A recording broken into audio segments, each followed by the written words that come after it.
Sobat Maestro, sesaat lagi Anda akan mendengarkan Blog Airtime bersama Pendeta James Tuhumuri dari Healing Harmony. Selamat mendengarkan.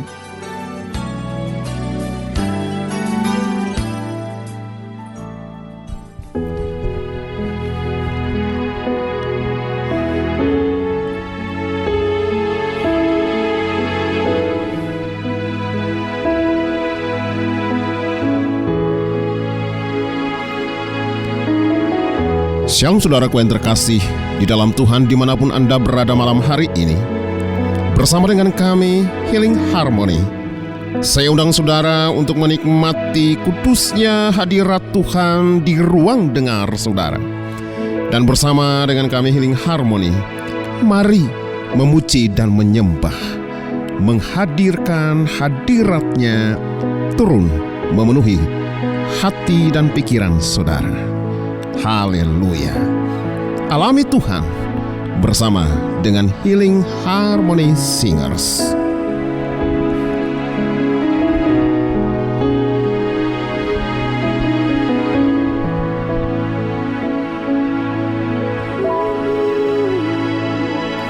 Ku datang Tuhan dalam hadirat-Mu, berhiaskan kekudusan. Seluruh surga sujud menyembah-Mu. Ku tersungkur dan berseru, Kudus, kuduslah, kuduslah Tuhan, Allah semesta alam. Kudus, kuduslah, kuduslah Tuhan, surga bumi menyembah-Mu.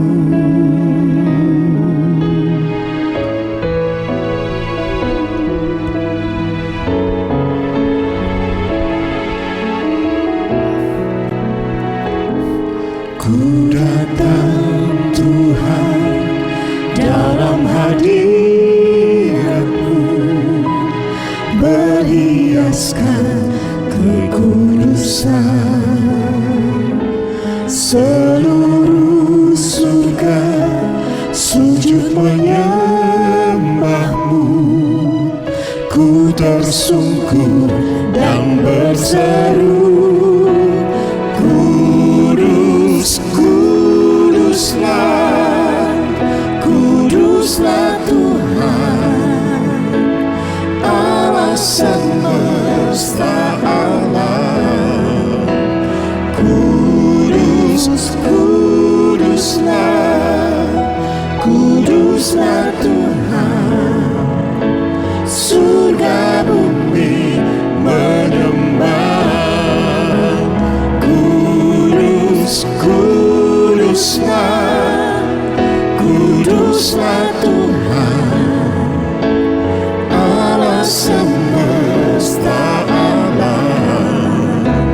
Kudus, kuduslah, kuduslah Tuhan, surga bumi menyembah. Engkau Allah yang layak ditinggikan, layak dipuji disembah. Kaulah yang bertata dulu, sekarang dan selamanya, Raja atas segala raja.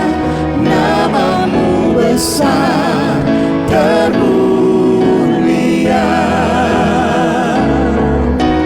layak dipuji disembah.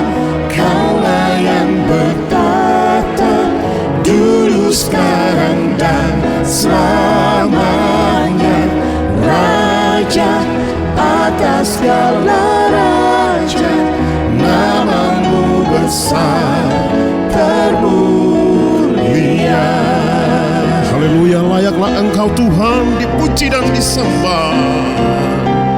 Layak dipuji disembah, Kaulah yang bertahta dulu, sekarang dan selamanya.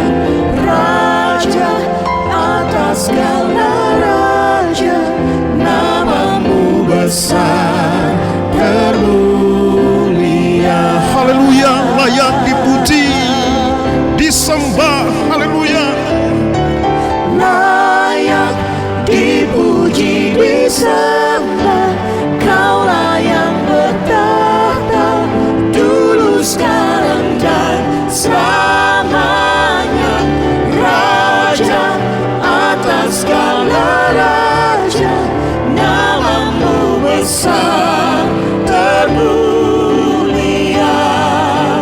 Namamu besar termulia.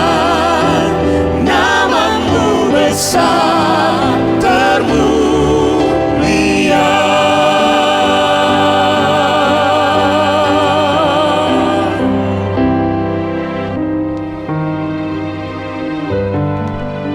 Haleluya, biarlah namamu yang agung, namamu yang mulia dan kudus ditinggikan dan diagungkan dari selama-lamanya sampai selama-lama-lamanya.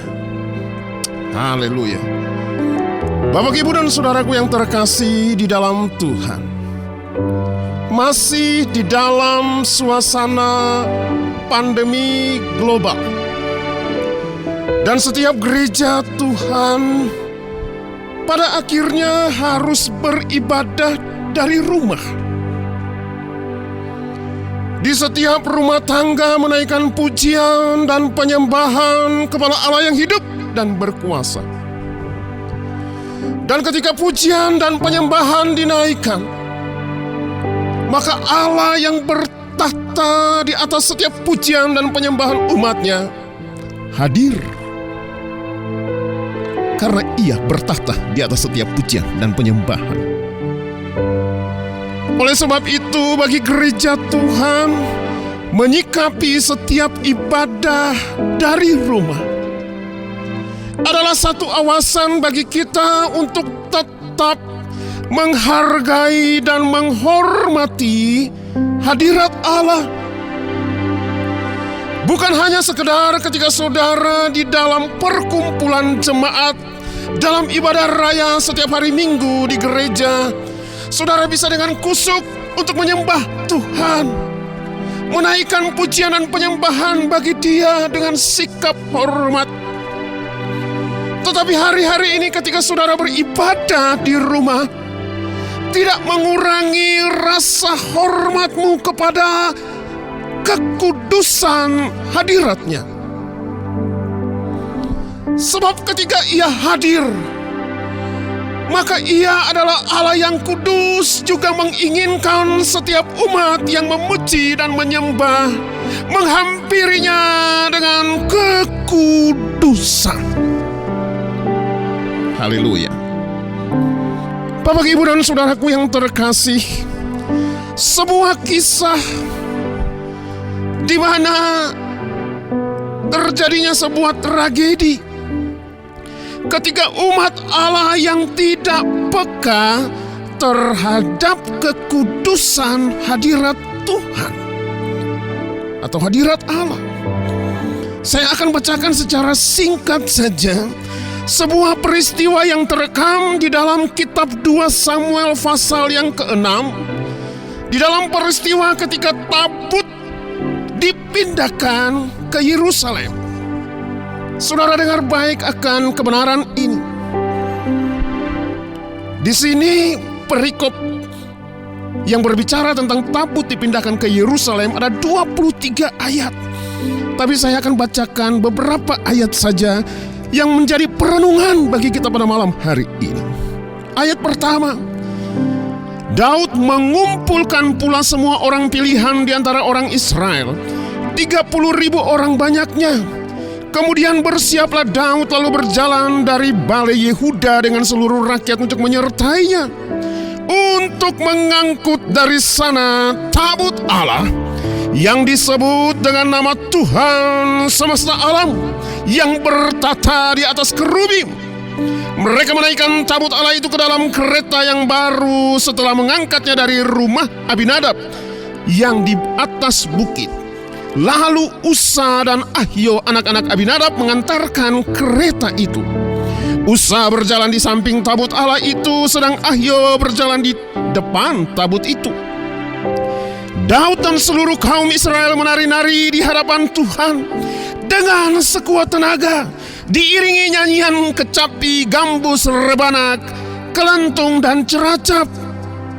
Ketika mereka sampai ke tempat pengirikan Nakon, maka Usa mengulurkan tangannya kepada tabut Allah itu, lalu memegangnya karena lembu-lembu itu tergelincir.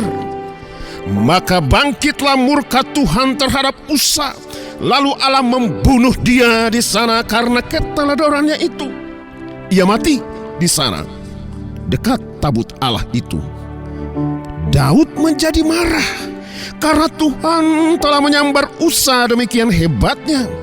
Maka tempat itu disebut orang Peres Usa sampai sekarang.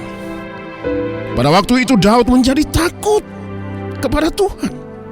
Lalu katanya, bagaimana tabut Tuhan itu dapat sampai kepadaku?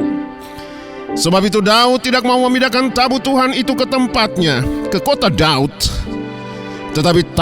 Tapi Daud menyimpang dan membawanya ke rumah Obed Edom, orang Gad itu.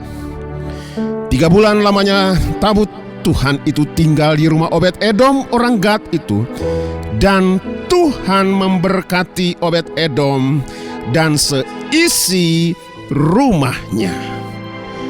Pada akhir daripada peristiwa ini terekam di dalam ayat yang ke-23 dikatakan, Mikal binti Saul tidak mendapat anak sampai hari matinya. Bapak, Ibu, dan saudaraku yang terkasih di dalam Tuhan, ada 2 tragedi, 2 peristiwa yang mendatangkan duka cita di dalam perikop ini. Yang pertama adalah Usa. Dikatakan di dalam ayat yang ke-7, maka bangkitlah murka Tuhan terhadap Usa, lalu Allah membunuh dia di sana karena keteledorannya itu. Ia mati di sana dekat tabut Allah. Sementara yang kedua, Mikal binti Saul tidak mendapat anak sampai hari matinya. Saudaraku, kebenaran firman Allah pada hari ini mengisahkan 2 peristiwa duka cita yang terekam dalam 2 ayat tersebut.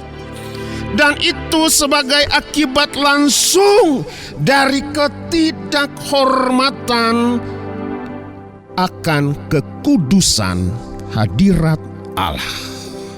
Dengar baik Bapak, Ibu, dan saudaraku, 2 tragedi ini adalah akibat langsung dari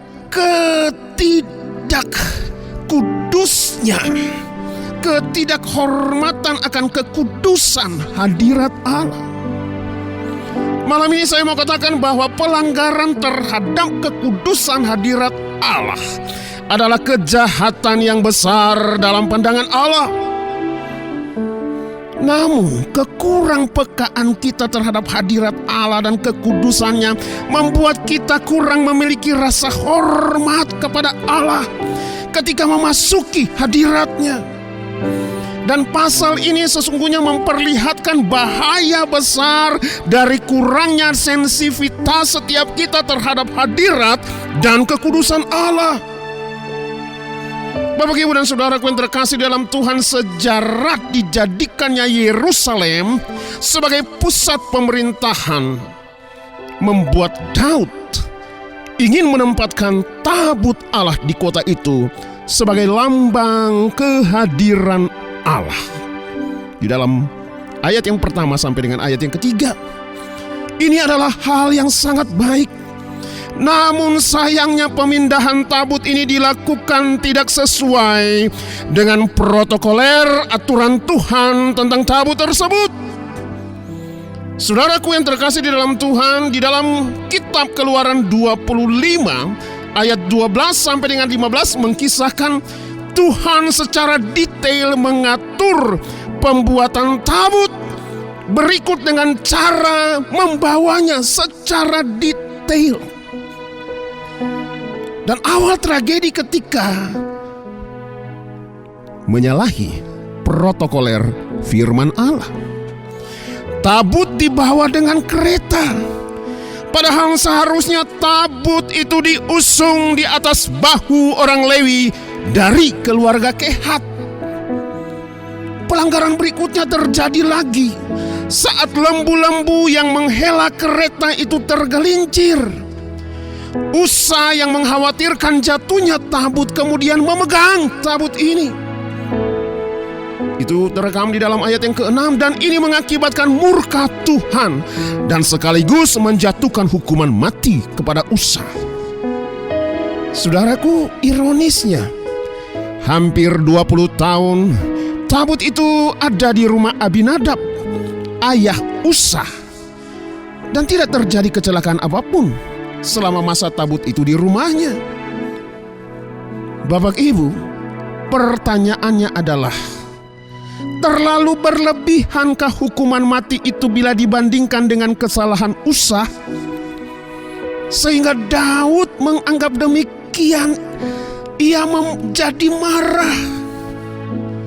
Pertanyaan berikutnya, wajarkah Daud marah kepada Allah? Apakah Allah terlalu berlebihan di dalam hal ini? Malam ini saya mau katakan bagi saudara, Allah tidak pernah salah. Sekali lagi, Allah tidak pernah salah. Kita manusia yang selalu berbuat salah. Allah tidak pernah salah. Saudara, firman Allah sangat jelas di dalam kitab Bilangan 4 ayat yang ke-15. Saya akan bacakan secara cepat. Setelah Harun dan anak-anaknya selesai menudungi barang-barang kudus dan segala perkakas tempat kudus, pada waktu perkemahan akan berangkat, barulah orang Kehat boleh masuk ke dalam untuk mengangkat barang-barang itu termasuk tabut. Tetapi, dengar baik kebenaran firman Allah, tetapi janganlah mereka kena pada barang-barang kudus itu, nanti mereka mati.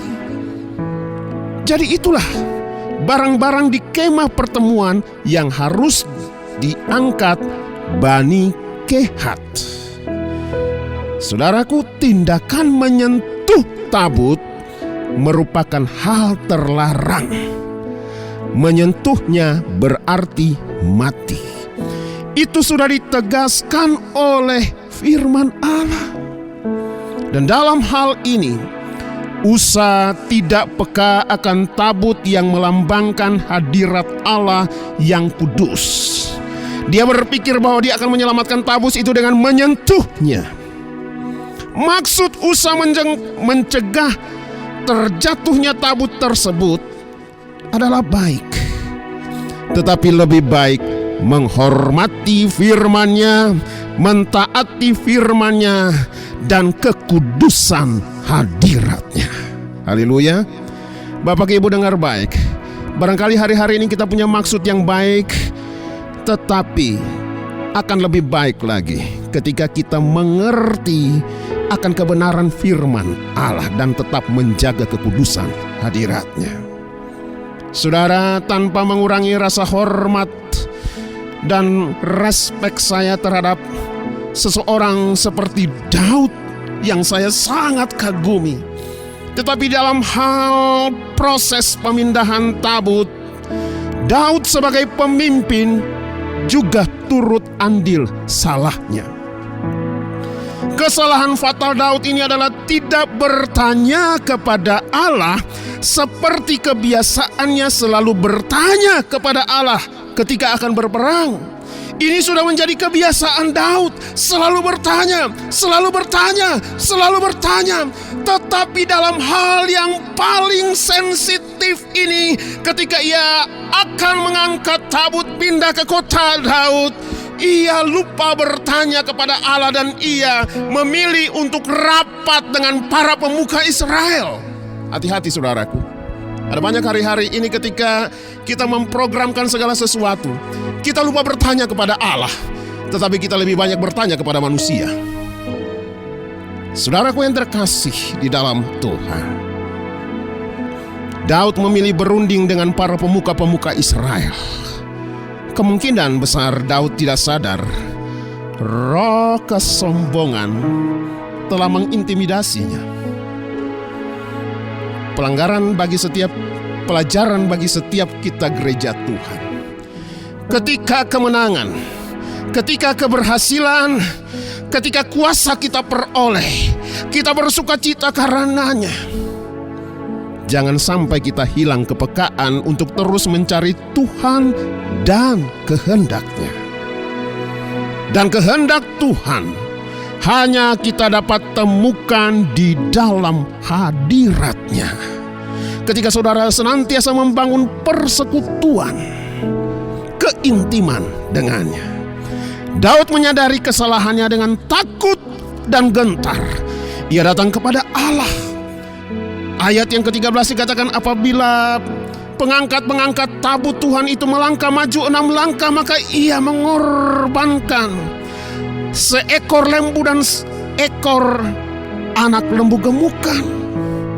Ini berbicara tentang korban pujian dan penyembahan kepada Allah setiap saat dalam perjalanan hidup kita. Dengan rendah hati Daud menghampiri hadirat Allah, dengan memuji, dengan menyembah Allah, dengan bahasa tubuhnya. Haleluya. Mari saudara, pelajaran penting bagi gereja Tuhan, rendah hati untuk menghampiri hadirat Allah. Yang kedua, Mikal. Singkat saja, Mikal istri Daud juga tidak memiliki sensitivitas terhadap hadirat Allah. Sikap Daud yang telah bertobat dan merendahkan diri di hadapan hadirat Allah dengan menyanyi sambil menari-menari di hadapan seluruh umat Israel dipandang hina oleh Mikal. Ia melecehkan suaminya yang sementara merendahkan diri di hadirat Allah. Dan Alkitab mengatakan bahwa Mikal tidak memiliki anak hingga akhir hayatnya. Saudara, orang yang tidak menghargai hadirat Allah akan mengalami kemandulan. Artinya kebuntuan, kehancuran dalam hidupnya. Peringatan serius juga bagi gereja Tuhan. Jangan anggap rendah, jangan anggap berlebihan orang yang menyembah Allah dengan menari-nari, dengan bertepuk tangan, dan dengan bahasa tubuhnya menyembah Allah demi hormat dan kemuliaan kepada Allah. Kisah dalam pasal ini memberikan peringatan keras bagi kita. Hadirat Allah dan kekudusannya tidak dapat dipandang remeh. Karena berada di hadirat Allah mengharuskan kita harus memiliki sikap hormat dan menjaga kekudusan dalam menghampiri Allah. Bukan bicara tentang sesuatu yang harus ditawar-tawar, melainkan sesuatu harga mati yang harus kita junjung tinggi. Haleluya. Yang berikutnya, orang yang menghargai hadirat Allah menjaga kekudusan hadirat Allah dengan menjadi penjaga tabut atau pembawa tabut, lambang dari kehadiran Allah. Firman Allah memberitahukan ia diberkati oleh Tuhan. 2 Samuel pasal 6 dikatakan, 3 bulan lamanya tabut itu tinggal di rumah Obed-Edom, orang Gad itu, dan Tuhan memberkati Obed-Edom dan seisi rumahnya. Malam hari ini saya tidak tahu, mungkin saudara sementara di dalam masalah, saudara sakit, saudara mengalami berbagai pergumulan hidup. Mari hampiri Allah, masuk di dalam hadirat-Nya. Sebab hadirat-Nya membawa kesembuhan, hadirat-Nya membawa pemulihan. Hampiri Allah, izinkan hadirat-Nya turun memenuhi saudara. Haleluya, haleluya.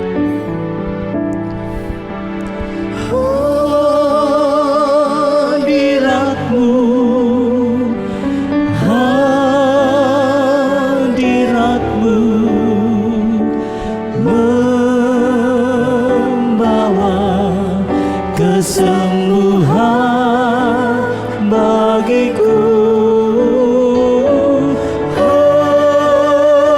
Haleluya. Aku berdoa sama setiap mereka yang sakit, jamah setiap mereka yang ada di dalam pergumulan berat. Hadirat-Nya, hadirkan hadirat-Nya. Dalam nama Yesus, terima jamahan Tuhan, terima lawatan Tuhan. Kami undur diri dari hadapan saudara, tetap berjalan menapaki kehidupan ini dengan terus menjaga hadirat Allah di dalam hidup. Sampai kita berjumpa lagi 2 minggu ke depan. Immanuel, Tuhan Allah beserta kita. Haleluya, haleluya. Amin, amin, amin.